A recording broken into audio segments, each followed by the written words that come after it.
Aku ada cerita. Tadi pak angkat aku telefon kat aku. Sembang lama dengan dia. Dia cerita kisah dia. Dia nak keluar pergi beli rokok dekat kampung dia tu. Tak apalah, dia pun bawa lah motor. Dia keluar macam biasa. Dia pula duduk sorang-sorang dia. Dia naik motor dia, cerotak, pergilah jalan belakang. Dekat kawasan jalan belakang tu, jalan tu tak berapa nak elok sikit, berlopak-lopak. Lepas tu tak apalah, kawan pun bila duk terlopak-terlopak ni tiba-tiba nak sampai dah dekat kedai runcit yang dia nak pi beli rokok dia tu, tiba-tiba nak jadikan cerita motor dia pula mampu.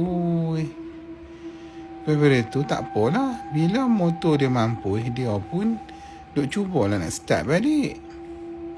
Kawan duk start balik, kira masa kawan motor mampu itu, kawasan situ gelap. Memang gelap, tak berapa nak orang kata apa, ada lampu sangat, sunyi.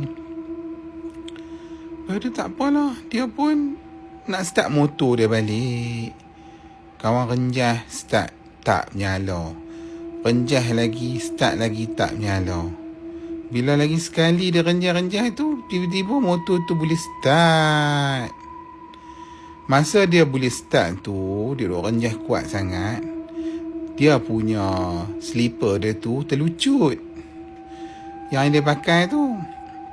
Itu tak apalah, dia dah bila dah start tu, dia duk tengok-tengok lah motor dia dulu kan. Pasal slipper dia tu terlucut dekat lah dengan dia. Kira dia nampak lah slipper dia tu.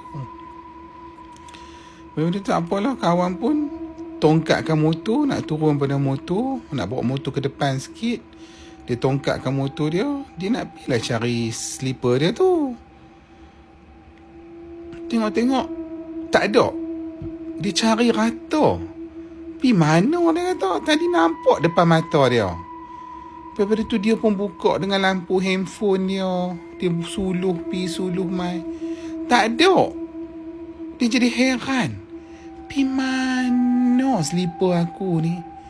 Dia pun tak mau nak semua perut. Dia kata, tak apalah, slipper tu pun slipper buruk dah. Dia kata, tak apalah, tak kisahlah. Tinggal satu slipper je lah dia pakai.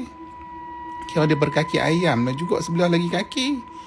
Dia pun teruskan lah start perjalanan dia tu pergi kedai runcit tu. Tak jauh mana dah dengan kawasan yang masa motor dia mampu tu.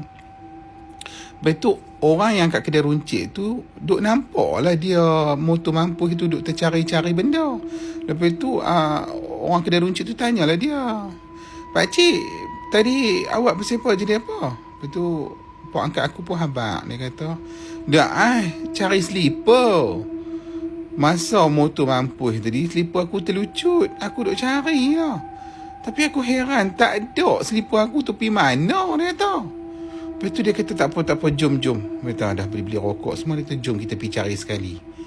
Yang tukang kedai runcit tu pun pergi lah ambil torchlight.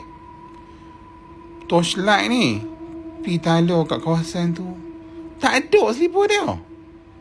Dia heran, yang tempat yang motor yang mampu itu dia nak cari, tak ada. Pergi mana? Tu tak apalah, dia kata, tak apalah weh. Aku balik dululah, dia kata. Lagipun tak apa, slipper tu dah buruk dah. Aku tak apa nak kisah sangat kalau hilang, dia kata. Lepas tu, kedai runcit tu kata, okey, tak apalah, dia kata. Lepas tu pakcik yang pangkat aku tu pun start, kira motor dia balik rumah tu.